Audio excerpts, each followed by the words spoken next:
అమరావతిలో మంత్రులు నారాయణ, అనగాని సత్యప్రసాద్, సవితలు పర్యటించారు. అమరావతిలో నిర్మాణంలో ఉన్న ఐకానిక్ టవర్స్, మంత్రుల బంగ్లాలు, ఎమ్మెల్యే, ఎమ్మెల్సీ క్వార్టర్లను పరిశీలించారు. ఈ సందర్భంగా నిర్మాణ పనులు జరుగుతున్న తీరును మంత్రి నారాయణ తన సహచర మంత్రులకు వివరించారు. ఇక ఈ నెల 13న సీఎం చేతుల మీదుగా ఎమ్మెల్యే, ఎమ్మెల్సీల నివాసాలను జీఏడీకి అప్పగించనున్నట్లు మంత్రులు వెల్లడించారు. అమరావతి విధ్వంసంపై గత వైసీపీ ప్రభుత్వంపై మంత్రులు తీవ్రస్థాయిలో విరుచుకుపడ్డారు.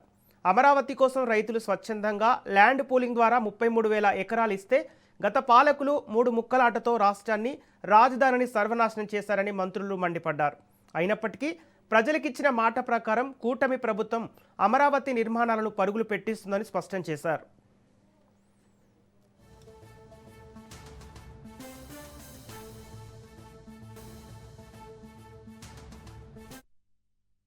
మన రాష్ట్రం విడిపోయిన తర్వాత భావితరాల భవిష్యత్తుకు ఒక రాజధాని లేదని గొప్ప సంకల్పంతో ఉన్న వ్యక్తి మరి మన ముఖ్యమంత్రి చంద్రబాబు నాయుడు గారు. ఆనాడు చంద్రబాబు నాయుడు మాట మేరకు, సూచనల మేరకు ప్రపంచంలో ఎక్కడా జరగని విధంగా 33,000 ఎకరాలు ల్యాండ్ పూలింగ్ చేసి ఈరోజు భావితరాలకు అంకితం చేయాలని ఆ రోజే మరి ముఖ్యమంత్రి గారి ఆదేశాల మేరకు మరి నారాయణ సార్ అప్పటికే మరి అసెంబ్లీ కావచ్చు, మరి సెక్రటేరియట్ కావచ్చు, మరి ఈ భవనాలన్నీ మరి పునాదులు వేయటం, పనులు చేయటం కూడా మనం అందరం చూసాం.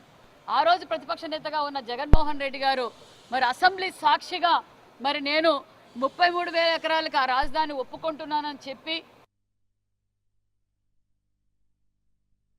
గొడ్డలపాటి నాయకులు ఎన్ని కూడా గ్రాఫిక్స్ అని చెప్పి మభ్యపెట్టి ఎంతో తప్పుడు ఆరోపణలు చేసి ప్రజల్ని నమ్మించే ప్రయత్నం చేశారు. ఆ రోజు కూడా మేము పాదయాత్ర చేశాము, చూపించాము, ఇన్ని బిల్డింగ్లు కట్టారు, పైకి ఎక్కుదాం రండి దమ్ముంటే అని చెప్పి అసెంబ్లీలో కూడా పోరాటం చేశాం. అయినప్పటికీ కూడా వాళ్ళకి ఈ ప్రాంతం మీద ఉన్న కక్షతో, ఇక్కడ రైతుల మీద ఉన్నటువంటి కోపంతో, ఎందుకంటే చంద్రబాబు నాయుడు గారికి అంత పెద్ద ఎత్తున ల్యాండ్ పూలింగ్లో చరిత్రలో ఎవరు ఇవ్వని విధంగా ఇచ్చారు కాబట్టి అక్కసుతో దీన్ని అమరావతి నిర్మించేద్దామని చెప్పి ప్రయత్నం చేశారు. 2014-19లో మన కళ రాజధాని కావాలి, అది అమరావతి అవ్వాలి. ఈ ప్రాంత ప్రజలందరికీ కూడా ఈ ప్రాంతమే కదా, ఆంధ్ర రాష్ట్ర ప్రజలందరూ, తెలుగు జాతి అందరూ కూడా గర్వించే విధంగా మంచి రాజధాని కట్టాలని చెప్పేసి గౌరవ ముఖ్యమంత్రి గారు అప్పుడు నారాయణ గారికి కానీ కమిటీకి కానీ అప్పచెప్పడం, తక్కువ సమయంలో అద్భుతమైన కట్టడాలు తీసుకురావడం. కానీ కొన్ని